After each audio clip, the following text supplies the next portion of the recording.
Porque se llegó prácticamente al 50% y con una diferencia que realmente creo que no imaginaba nadie. Yo sabía que estábamos ahí del 50, 49, 50, 51, pero no pensé nunca que íbamos a tener 16 puntos de diferencia. Algunas cosas raras. Primero, la espantosa acción del peronismo, ¿no? ¿A qué le atribuís? Es que, en realidad, del peronismo oficial, o del sello del justicialismo, porque el peronismo no es que desapareció ni va a desaparecer, digamos, y se va a reconstruir y a reformularse. Pero, claro, frente al escenario, la dispersión, donde hubo un sálvese quien pueda dentro del justicialismo, el votante peronista tuvo distintas opciones. Algunos fueron a Cavallo Vélez, otros estuvieron con Irma Roy, un sector también apoyó a la alianza, así que esto fue la dispersión. Ahora hay que ver qué viene después, porque los que entraron con Cavallo Vélez siguen teniendo pertenencia peronista y creo que, no sé, vamos a esperar lo que viene, pero creo que van a intentar reagrupar al justicialismo. ¿Qué te pasó con lo de Cavallo? Con el exabrupto del otro día y eso. No, desde lo personal, debo decirlo sinceramente, nada, ¿no? Creo que estuvo en el límite de la grosería, pero yo creo que se lo dijo la gente. Es decir, Cavallo, y yo lo decía en los reportajes y lo había dicho antes, tiene un problema de conexión con la realidad. Cuando la realidad le muestra una cosa que él no quiere ver, se pelea con la realidad. Entonces, claro, no imaginó, tenía preparados afiches, todo para la segunda vuelta y, claro, quedaron absurdos con el 49,50. Y entonces, él chocó con esa realidad, se encontró con el 50% prácticamente nuestro, él a 16 puntos, y se sacó. Entonces, se lo dijo la gente. Yo creo que fue esa confrontación que tuvo con la sociedad y creo que fue encerrándose en su propia realidad. Intentó seguir, fue conferencia de prensa y después vio que era imposible, empezó a quedarse solo en esa aventura y por eso creo que fueron... Por ahí lo desnudaron a él, porque durante la campaña había intentado mostrarse de una manera... Pero fue un error de él contra tranquila. él, digamos. Sí. Mostró una parte de lo que... no era la primera vez que se muestra así, ¿no? Pero había conseguido durante la campaña mantenerse en una suerte de equilibrio y allí... Se descompensó.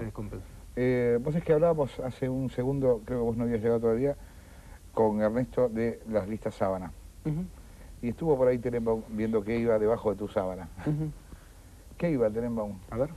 Bueno, uno de los casos más curiosos es que había un candidato a legislador que fue denunciado por el mismo Aníbal por el caso de la escuela Shopping. Por la escuela Shopping. Como Héctor Constanzo. Tom Constanzo, sí. Efectivamente es cierto, pero hasta la mitad, y lo cual deja de ser cierto. ¿Por qué? Porque Tom Constanzo fue procesado incluso por la escuela Shopping, pero porque su firma había sido falsificada. Entonces el juez vio su firma en el dictamen, lo procesó. Él dijo, señor, esa no es mi firma. Yo no estuve presente y me falsificaron la firma. Ah, sí, bueno.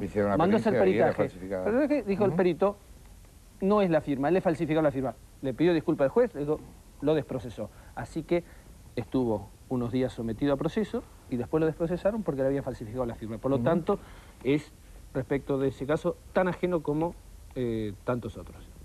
No, pero Aníbal sabe también que formaba parte de la comisión que habilitaba excepciones al Código de Planeamiento Urbano y que formaba parte de la rosca del Consejo Deliberante que él también denunció en su momento. ¿Eran falsos los edificios? No integraba la Comisión de Planeamiento Urbano, que era la que daba las excepciones. Formó parte del Consejo Deliberante como tantos otros, concejales, que como sistema criticamos, denunciamos y peleamos. Yo personalmente creo que fue una de las cosas que yo me llevo más importante en esa época. Yo entré con una consigna, un fiscal al Consejo Deliberante, y después de 4 años me fui diciendo, bueno, cumplí, porque fue duro incluso denunciar a quienes veía en las sesiones. No, una cosa es denunciar a alguno que no lo ve nunca. Ahora, yo me sentaba en las bancas con quienes yo había denunciado y con quienes fueron procesados y tuvieron que irse del Consejo Deliberante por esos procesamientos.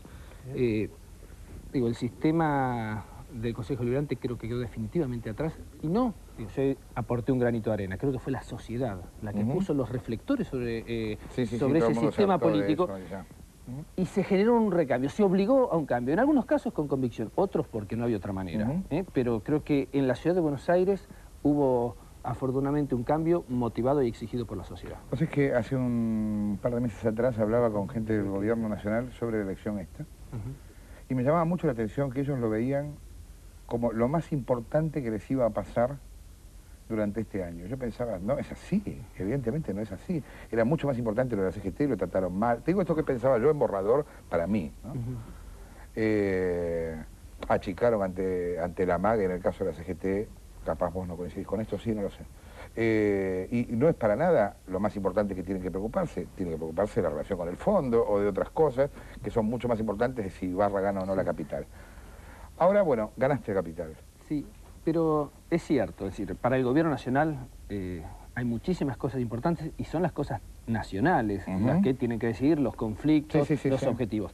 Ahora, la primera elección, después de algunos meses de haber ganado en el distrito donde nació la alianza, donde el presidente y el vicepresidente son los máximos referentes de este distrito, la única elección que se hacía durante todo el año era una elección que podía golpear al gobierno nacional o podía fortalecerlo. Al ganarse y de la manera que se ganó, lo fortaleció. Por eso creo que fue también una alegría de todos, porque, ojo, la sociedad también apoya, pero a la vez sigue exigiendo y está muy bien. Con esto nadie tiene ganado el cielo. A partir de acá es, si se quiere, una nueva etapa. Se ratifica un respaldo, pero muchachos, hay que trabajar en el gobierno nacional y también en la... ¿Pensás que el corte de boleta fue por ahí? No. Normalmente, siempre en legisladores como que la gente se permite una variación, una diferenciación, es casi natural.